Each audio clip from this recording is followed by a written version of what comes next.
এই আয়াতের মধ্যে আমাদের জন্য 10টি কথা বলেছেন। আল্লাহ তাআলা নবী আলাইহিস সালাতু ওয়াস সালামকে বলেন যে হাবিব, আমি আপনাকে 10টি কথা বলতেছি। আমি আল্লাহ তাআলার পক্ষ থেকে আপনার উম্মতদেরকে এই 10টি কথা জানিয়ে দেন। এই জন্য আল্লাহ তাআলা বলেন যে হাবিব, আপনি বলুন, আসো তোমরা, আমি তোমাদেরকে শুনিয়ে দিচ্ছি, তিলাওয়াত করে জানায় দিচ্ছি যে আল্লাহ তাআলা তোমাদের উপরে 10টি জিনিস হারাম করেছেন, নাজায়েজ করেছেন।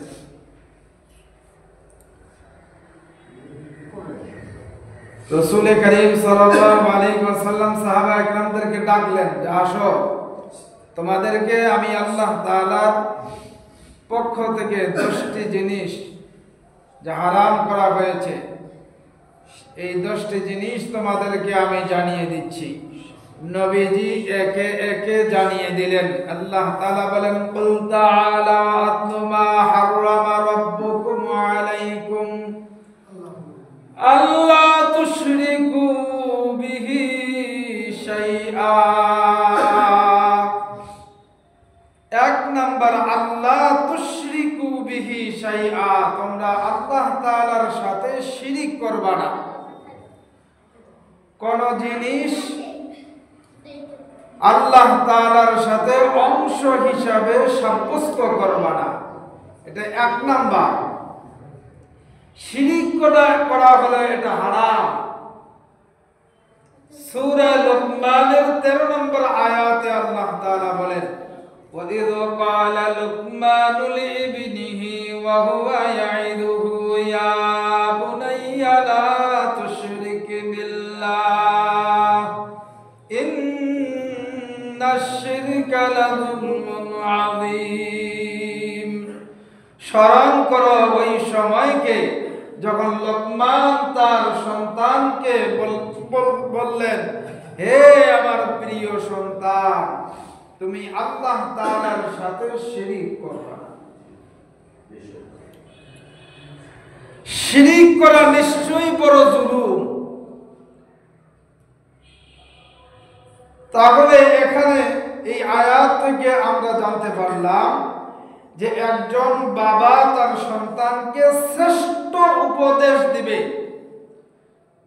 যে আমার সন্তান, শুনো, তুমি শিরিক করবা না, আল্লাহ তাআলার সাথে কোনো কিছুর অংশীদারিত্ব করবা না।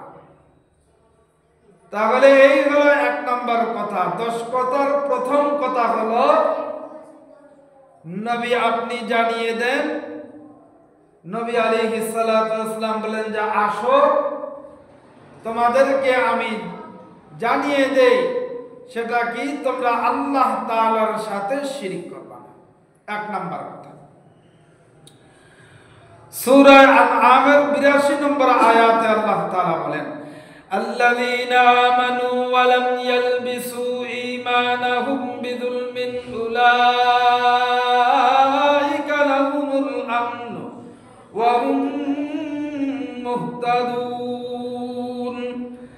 আল্লাযীনা আমানু, যারা ঈমান এনেছে, ওয়া লাম ইয়ালবিসু ঈমানাহুম, এবং ঈমানের সাথে শিরিকের সাথে সংমিশ্রণ করে নাই। বিজুলমিন, ঈমানের সাথে শিরিকের সংমিশ্রণ করে নাই। উলাইকা লাহুমুল আমন, আল্লাহ তাআলা বলেন যে আমি আল্লাহ তাআলা তাদের জন্য নিরাপত্তা দিয়ে দিলাম।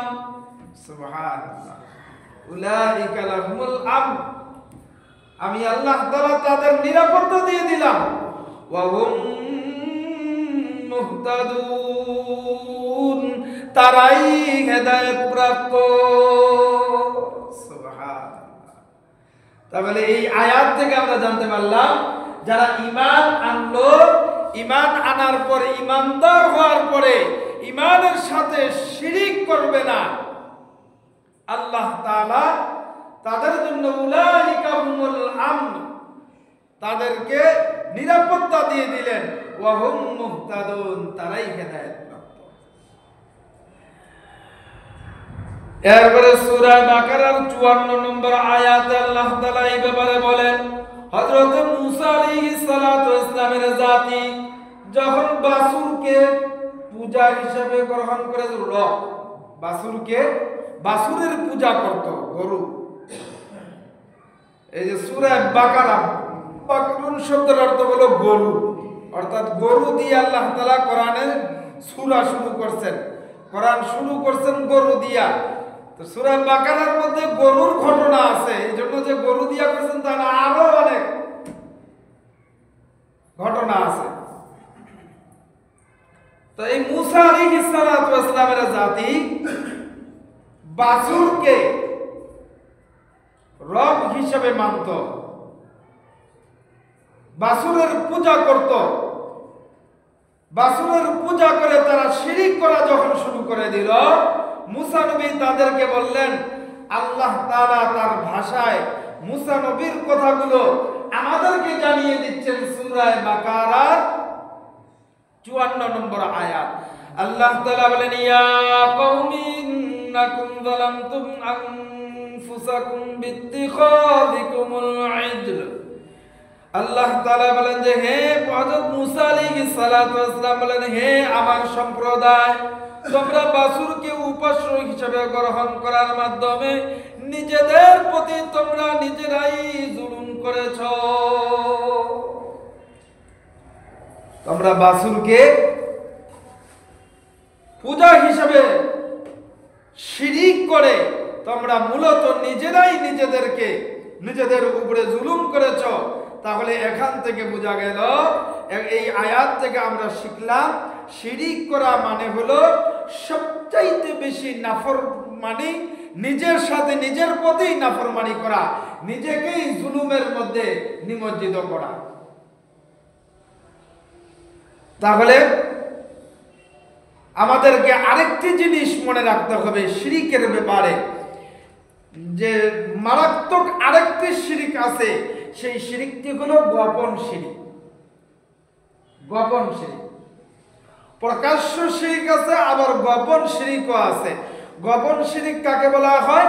লোক দেখানো ইবাদত করা হলো গোপন শিরিক।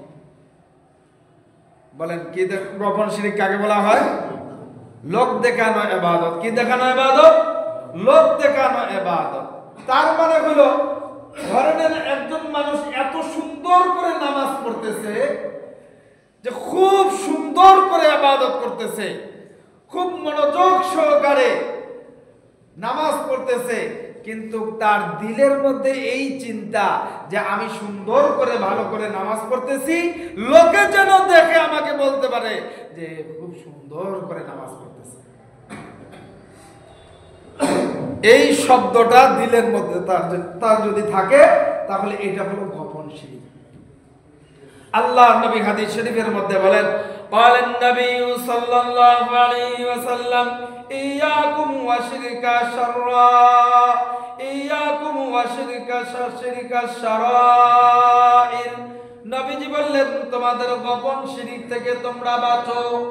সাহাবায়ে কেরাম বললেন, ওয়া মা শিরকুস সারাইরি, আগো আল্লাহর নবী, গোপন শিরিক কাকে বলা হয়? আল্লাহর নবী বললেন, ইয়াকুমুর রাজুলু ফায়ুসাল্লি ফায়াযিনু সালাতাহু জাহিদান লিমা ইয়ারা মিন নাজরিম মিন নাস ইলাইহি।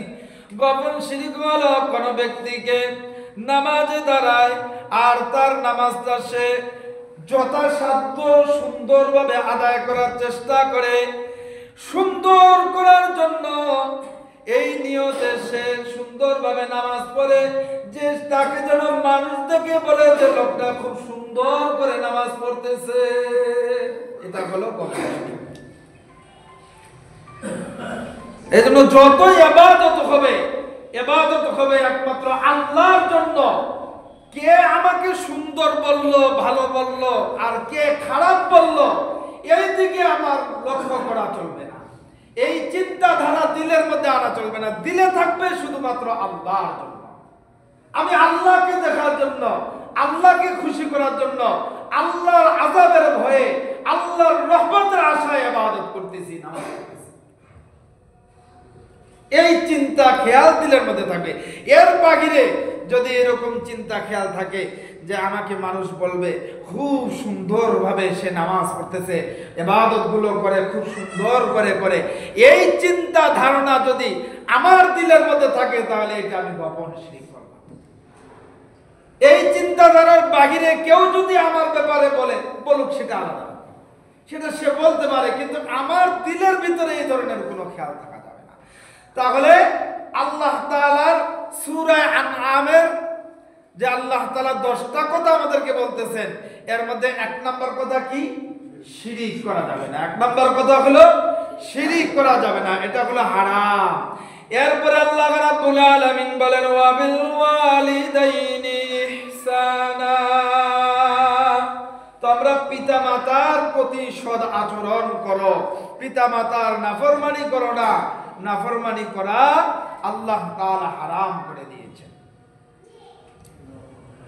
পিতামাতার সাথে সৎ আচরণ করা সূরা বানী ইসরাঈলের 23, 24, 25 নম্বর আয়াতের মধ্যে আল্লাহ রাব্বুল আলামিন এই ব্যাপারে বলেছেন ওয়াকাদা রাব্বুকা আল্লা তা'বুদু ইল্লা ইয়্যাহু ওয়া বিল ওয়ালিদাইনি ইহসানা।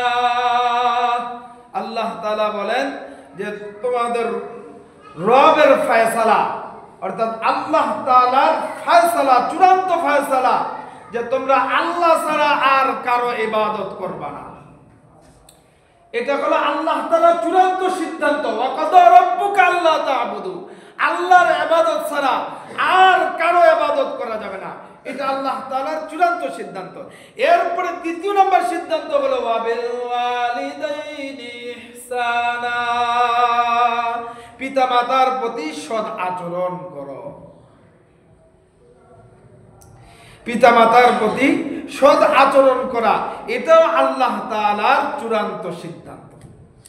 ইম্মা ইয়াবলুগান্না ইনদাকাল কিবারা আহাদুহুমা আও কিলাহুমা, তোমার পিতামাতা দুইজন অথবা একজন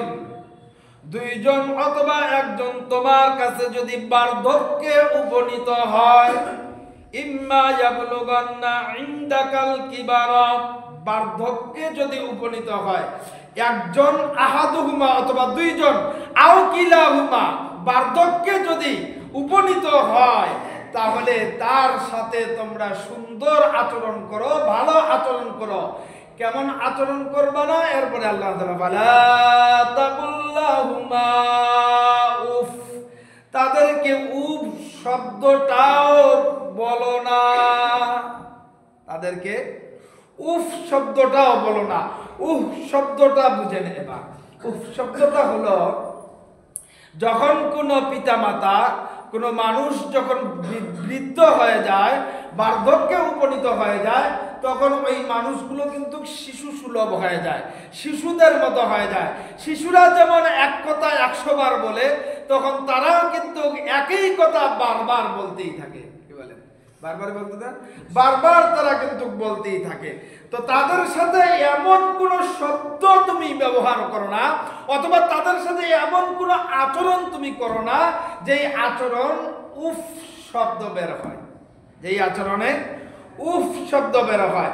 বলেন এই উফ শব্দের 2টা ব্যাখ্যা।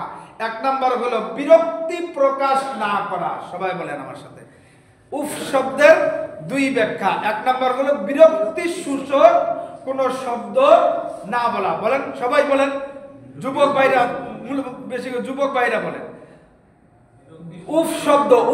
উফ শব্দটা যে হবে, এই শব্দটার 2টা ব্যাখ্যা। 1 নম্বর হলো বিরক্তি সূচক, বলেন বিরক্তি সূচক কোন শব্দ না বলা, বিরক্তি সূচক কোন শব্দ না বলা, অথবা বিরক্তি প্রকাশ না করা।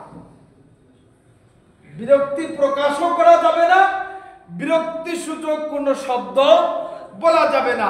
মা বাবা, আপনার আমার কাছে একজন অথবা 2 জন বার্ধক্যে উপনীত হয়েছে, এবার তাদের সাথে সুন্দর আচরণ করো, ভালো আচরণ করো, বিরক্তি সূচক কোনো আচরণ করবা না, শব্দ ব্যবহার করবে না। ওয়ালা তানহারহুমা, তাদেরকে ধমক দিবা না, তাদেরকে ধমক দিবা না। আমাদের সমাজের মধ্যে অনেক সন্তানরা আছে পিতা মাতাকে ধমক দেয়, কি বলেন আছে না? ধমক দেয় কিনা? ধমক দিয়ে তাদের কাছ থেকে টাকা আদায় করার চেষ্টা করে, ইয়াবা, গাঞ্জা, মদ এগুলো খাওয়ার জন্য, অন্যায় ব্যভিচার করার জন্য সন্তান পিতা মাতার কাছে গালিগালাজ করে, এমনকি পিতা মাতার শরীরে আঘাতও করে। আল্লাহ তাআলার চূড়ান্ত সিদ্ধান্ত, ওয়ালা তানহারহুমা, তাদেরকে ধমক দিবা না। ওয়া কুল্লাহুমা ক্বালান কারীমা, তাদের সাথে সম্মান সূচক আচরণ করো, তাদের সাথে সম্মান সূচক কথা বলো, সম্মান সূচক আচরণ করো বলতে নরম কথা বলো, নরম নরম ভাবে তাদের সাথে কথা বলো। ওয়াফিদ লাহুমা জানাহাতুল্লি মিনার রাহমা, তাদের সামনে তোমার ডানা বিছিয়ে দাও, রহমতের ডানা বিছিয়ে দাও। জানাহ শব্দের অর্থ হলো ডানা, রহমতের ডানা তাদের সামনে বিছিয়ে দাও, তাদের সামনে বিনয়ী হও। ওয়াফিদ লাহুমা, তাদের সামনে তোমরা বিনয়ী হও, নরম আচরণ করো, নরম আচরণের মাধ্যমে তাদের সামনে তোমরা বিনয়ী হয়ে যাও। আর কি করো? ওয়াকুল রাব্বিরহামহুমা কামা রাব্বায়ানি সাগীরা, বেশি বেশি তাদের জন্য দোয়া করবা, বলো যে হে আমার রব, ইরহামহুমা, আমার মা বাবার প্রতি আপনি দয়া করেন। হে আমার রব, আপনি আমার মা বাবার প্রতি দয়া করেন। কামা রাব্বায়ানি সাগীরা, যেমনি ভাবে তারা শৈশবে, আমি যখন শিশু ছিলাম সেই সময়ে আমাকে তারা যেইভাবে লালন পালন করেছে, আল্লাহ তাআলার কাছে বলবেন যে হে আমার রব, আমার মা বাবার প্রতিও আপনি দয়া করেন, মায়া করেন। সুবহানাল্লাহ। তাহলে আল্লাহ তাআলা যে 10 কথা বলবেন, এই 10 কথার মধ্যে দ্বিতীয় নাম্বার কথা হলো ওয়াবিল ওয়ালিদাইনি ইহসানা, পিতা মাতার সাথে ভালো আচরণ করব, খারাপ আচরণ করব না। হ্যাঁ, তবে মাঝে মধ্যে খারাপ আচরণ হয়েও যায়, নিজের অজান্তেই অনেক সময় আচরণটা একটু কড়া হয়ে যায়, হয় কি হয় না? গলার আওয়াজটাও একটু কড়া হয়ে যায়, ভাষাটা একটু কড়া হয়ে যায়। কড়া হয়ে গেলে তাহলে কি করব? এই ব্যাপারেও আল্লাহ রাব্বুল আলামিন বলেছেন, রব্বুকুম আ'লামু বিমা ফি নুফুসিকুম, তোমাদের অন্তরে কি আছে তোমাদের রব অধিক ভালো জানেন। আমাদের অন্তরে কি আছে এটা আল্লাহ ভালো জানেন, কি বলেন ঠিক না? আল্লাহ চাইতে আর কেউ ভালো জানে? আল্লাহর চাইতে আর কেউ ভালো জানে না। যদিও পিতামাতার সাথে ব্যবহার করতে যাইয়া একটু এদিক সেদিক হয়ে যায়, কিন্তু অন্তরের মধ্যে কি পরিমাণ পিতামাতার ভালোবাসা আছে এই পরিমাণটা দুনিয়ার কেউ না জানলো জানেন একজন, তার নাম কি? আল্লাহ। রব্বুকুম আ'লামু বিমা ফি নুফুসিকুম, এই জায়গায় আল্লাহ তাআলা বলেন তোমাদের অন্তরে কি আছে তোমাদের রব অধিক জানেন। তোমাদের অন্তরে যদি মা বাবার প্রতি ভালোবাসা থাকে, এটা তো আল্লাহ তাআলাই ভালো জানেন। এরপরে রব্বুকুম আ'লামু, অধিক অবগত। আল্লাহ তাআলা রব্বুকুম মানে রব, আ'লামু মানে হলো অধিক অবগত আছেন আল্লাহ তাআলা। এরপরে বলে ফি নুফুসিকুম, যা তোমাদের অন্তরে আছে, যা আমাদের অন্তরে আছে এটা আল্লাহ তাআলাই সবচেয়ে বেশি ভালো জানেন। এরপরে আল্লাহ তাআলা বলেন ইন তাকুনু সালিহিন, তোমরা যদি সৎ হও, নেককার হও, তোমরা যদি ভালো হও, সৎ হও, তোমরা যদি নেককার হও, ফাইন্নাহু কানা লিল আওয়াবিনা গফুরা। বারবার আল্লাহর সামনে যে ঝুঁকে পড়ে, বারবার যে আল্লাহর সামনে নিজেকে নত হয়ে যায়, বিনয়ী হয়ে যায়, ওর মনটা খুব ভালো, ভয়, মনের মধ্যে ভয় আছে এবং তার পিতামাতাকে সবচাইতে সে বেশি ভালোবাসে। এই যে পিতামাতার প্রতি ভালোবাসা, আল্লাহর প্রতি নমনীয় হওয়া, নত স্বীকার করা, বারবার ভুল হয়ে গেলে সে নত স্বীকার করে। আল্লাহ তাআলা বলেন গফুর, আমি আল্লাহ তাআলা হইলাম গফুর, আমি আল্লাহ রাব্বুল আলামিন তোর মনে কি আছে এটা ভালো জানি, তোর মনের অবস্থা বুঝা আমি আল্লাহ তাআলা তোকে মাফ করে দিব। তাহলে এই জায়গার মধ্যে সবচাইতে শ্রেষ্ঠ বিষয়টা কিন্তু উঠে আসছে, মূল বিষয়টা কিন্তু এই আয়াতের মধ্যেই উঠে আসছে যে রব্বুকুম, রব তো অধিক অবগত, আ'লামু অবগত, বিমা ফি নুফুসিকুম, তোমাদের ভিতরে কি আছে এই ব্যাপারে সবচেয়ে বেশি রবই তো অবগত। রব জানে যে একটু পিতামাতার সাথে আচরণ করতে যাইয়া একটু এদিক সেদিক হয়ে যায়, কিন্তু সে আবার আল্লাহর নির্দেশের প্রতি নত স্বীকার করে, নত হয়ে যায়, আল্লাহর কাছে মাফ চায়, পিতামাতার কাছে ক্ষমা চায়। তো গফুর, আল্লাহ তাআলা গফুর, আল্লাহ তাআলা এর বিনিময়ে তোমাকে ক্ষমা করে দিবেন। তাহলে 10 কথার 1 নম্বর কথা হলো শিরিক করা যাবে না, 2 নম্বর কথা হলো পিতামাতার সাথে খারাপ আচরণ করা যাবে না, সৎ আচরণ করতে হবে, ওয়াবিল ওয়ালিদাইনি ইহসানা।